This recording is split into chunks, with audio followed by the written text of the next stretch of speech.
Hi guys!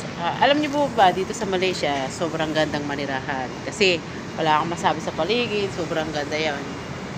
Talagang puro berde. Kaya lang ang problema dito guys, lahat is expensive. Katulad nitong hawak ko na karne. Yan. Ito lang to guys ha, ribs pa.